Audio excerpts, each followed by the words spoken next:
बिस्मिल्लाहिर्रहमानिर्रहीम। अस्सलाम वालेकुम। आप देख रहे हैं आपका अपना YouTube channel art Q creations और मैं हूं आपका होस्ट राहुल सईद। नाज़रीन, आज हम अपने टेंस की नेक्स्ट टाइप जो है वो पढ़ेंगे, यानी प्रेजेंट टेंस की अगली ब्रांच जो है प्रेजेंट परफेक्ट टेंस पढ़ेंगे। अब प्रेजेंट परफेक्ट टेंस क्या होता है, कैसे हम इसको आइडेंटिफाई करेंगे, कैसे हम इसकी पहचान करते हैं, वो सारी चीज़ें आपको डिटेल के साथ आपको बताई जाएंगी। सबसे पहले तो हम देखते हैं कि प्रेजेंट परफेक्ट टेंस होता क्या है। प्रेजेंट का मतलब होता है मौजूदा या हाल को कहते हैं, और उसके साथ परफेक्ट जो होता है उसको कहा जाता है कि वो मुकम्मल है, यानी कि कोई भी एक्शन जो है, कोई भी वर्क जो है वो मुकम्मल हो चुका होता है, कंप्लीट हो चुका है। और लास्ट में जो है टेंस है उसको हम ज़माना कहते हैं। अब इसका कंप्लीट जो नेम जो है उसको कहा जाता है कि फेल हाल मुकम्मल, यानी जो फेल हाल मुकम्मल प्रेजेंट परफेक्ट टेंस, इसका कंप्लीट नेम ये होता है फेल हाल मुकम्मल। अब इसकी डेफिनेशन देखते हैं उर्दू में हम किस तरीके से हमें पता चलता है कि ये टेंस कौन सा है। तो हम इसकी डेफिनेशन देखते हैं कि ऐसा फेल या काम जो मौजूदा ज़माने में मुकम्मल हो तो उसको हम कहते हैं फेल हाल मुकम्मल, यानी जो रिसेंट टाइम के अंदर जो टाइम चल रहा होता है उसके अंदर जो वर्क कंप्लीट हो चुका होता है तो उसको हम कहते हैं प्रेजेंट परफेक्ट टेंस। अब इंग्लिश के अंदर अब इसकी डेफिनेशन हम देखते हैं कि डेफिनेशन है the action which is done, यानी जो काम मुकम्मल हो चुका हो, आर कंप्लीटेड या उसको मुकम्मल किया जा चुका हो इन प्रेजेंट टाइम, यानी मौजूदा जमाने के अंदर, तो हम उसको कहते हैं कॉल्ड प्रेजेंट परफेक्ट टेंस।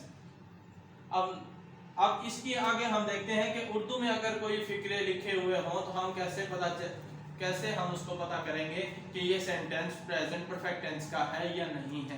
तो सबसे पहले हम देखते हैं कि उर्दू फिकरात में जो इसकी पहचान लिखी गई है वो है कि उर्दू फिकरात के आखिर में आपने देखना है कि चुका है, चुकी है, चुके हैं, लिया है, ली है और लिए हैं वगैरह आते हों तो फिक्रा फेल हाल मुकम्मल का होगा। तो हमने ये देखना है कि उर्दू के सेंटेंसेस जो होंगे उसके एंड पे ये लफ्ज लिखे होंगे, चुका है, चुकी है, चुके हैं, लिया है, ली है और लिए हैं। अगर ये लफ्ज आपको किसी सेंटेंस के आखिर में मिले, उर्दू के सेंटेंसेस के आखिर में, तो आप ये समझ जाएं कि ये सेंटेंस फेल हाल मुकम्मल का है, यानी प्रेजेंट परफेक्ट टेंस का है। अब इंग्लिश फिकरात की पहचान कैसे करते हैं कि इंग्लिश के सेंटेंसेस को हम किस तरीके के साथ आइडेंटिफाई करते हैं कि ये सेंटेंस प्रेजेंट परफेक्ट टेंस का है। तो सबसे पहले उसके अंदर हम देखते हैं कि ये फेल की तीसरी फॉर्म लगती है, यानी थर्ड फॉर्म ऑफ वर्ब लगती है। अब ये फेल की थर्ड फॉर्म ऑफ वर्ब क्यों इस्तेमाल की जाती है, क्योंकि फेल की थर्ड फॉर्म के अंदर आपको ये बताया जाता है कि एक्शन जो है वो कंप्लीट है, यानी हाईएस्ट लेवल पे पहुंच जाता है, उसकी थर्ड डिग्री है, इसकी वर्ब की थर्ड स्टेप है, लास्ट स्टेप जिसको हम कहते हैं। अब सेकेंडली जो चीज है इसके अंदर वो होती है इमदादी फेल, यानी हेल्पिंग वर्ब, वो इस्तेमाल होते हैं हैज और हैव। अब इसके हेल्प सेंटेंस स्ट्रक्चर क्या चीज है इसका, सबसे पहले हम ये देखते हैं सेंटेंस स्ट्रक्चर, फिक्रा बनाने का तरीका क्या है। तो सबसे पहले वो इस्तेमाल किया जाता है सब्जेक्ट, यानी एक्शन डूअर जो होता है वो इस्तेमाल किया जाता है। उसके बाद हेल्पिंग वर्ब। अब हेल्पिंग वर्ब कौन से हैं, हैज और हैव इस्तेमाल किया जाता है। उसके बाद थर्ड फॉर्म ऑफ वर्ब और लास्ट में ऑब्जेक्ट इस्तेमाल किया जाता है, यानी मफूल जिसके ऊपर काम वाक़या हो उसको ऑब्जेक्ट कहते हैं। अब जिसके हेल्पिंग वर्ब थे हैज और हैव, हैज किसके साथ इस्तेमाल किया जाता है और हैव किसके साथ इस्तेमाल किया जाता है। तो पहले देख लें कि हैज ही, शी, इट और सिंगुलर नेम के साथ हैज इस्तेमाल किया जाता है, जबकि हैव जो इस्तेमाल किया जाता है वो है I, we, they, you and plurals. अगर ये प्रोनाउंस होंगे किसी भी सेंटेंस के अंदर तो आप इनके हिसाब से ही हेल्पिंग वर्ब को इस्तेमाल करते हैं।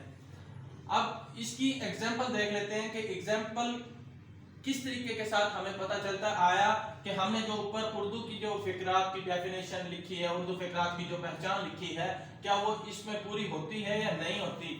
तो सेंटेंस है वो क्रिकेट खेल चुके हैं। अब लास्ट में जो हमने कहा था कि उर्दू फिकरात के आखिर में, तो आप देखें कि चुके हैं लिखा हुआ है, ये वर्ड लिखा हुआ है चुके हैं, तो इससे हमें क्लियर हो गया कि ये सेंटेंस प्रेजेंट परफेक्ट टेंस का है। अब इसको आइडेंटिफाई कर लेते हैं कि इसके अंदर सब्जेक्ट क्या चीज है, एक्शन डूअर कौन है, ये वो। अब उसके बाद वर्ब क्या चीज है, वो है खेल चुके, वो है वर्ब। और जो ऑब्जेक्ट है वो क्या चीज है जिसके ऊपर काम किया जा रहा है, वो है क्रिकेट, क्रिकेट खेली जा चुकी है। और लास्ट में है मेंशन किया गया, तो वो है, इससे पता चलता है कि ये टेंस जो है, ये जमाना जो है वो प्रेजेंट टाइम का है, तो इसलिए यहाँ पे बी मेंशन किया गया है। और नेक्स्ट जो एग्जांपल है वो कपड़े धो चुकी है। अब इसके अंदर भी आप देखें कि चुकी है लास्ट में आया है, जैसे कि ये मेंशन किया हुआ है उर्दू फिक्रात की पहचान में, तो इससे हमें ये क्लियर हो जाता है कि ये सेंटेंस फेल हाल मुकम्मल का यानी प्रेजेंट परफेक्ट टेंस का है।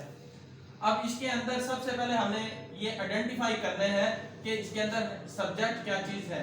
तो सबसे पहले वो जो एक्शन डूअर है सब्जेक्ट है, कपड़े क्या है ऑब्जेक्ट है। अब धो चुकी, धोना जो है वो वर्ब है, और है जो मेंशन किया गया इसके ये है प्रेजेंट टाइम का टेंस है।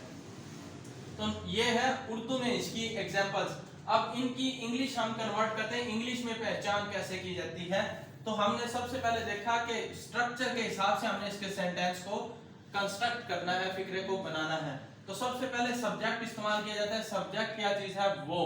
अब वो यहाँ पे इस्तेमाल किया गया है, आया कि वो एक शख्स के लिए या मेल है या फीमेल है या वो ज्यादा के लिए इस्तेमाल किया गया है। तो उसकी पहचान के लिए हम फिक्रे के लास्ट में देखेंगे कि चुके हैं लिखा हुआ है जो वर्ड है ये ज्यादा के लिए इस्तेमाल किया जाता है, यानी प्लूरल्स के लिए इस्तेमाल किया जाता है। अब उसके अंदर हम देखते हैं कि इसकी जो इंग्लिश होती है वो है दे।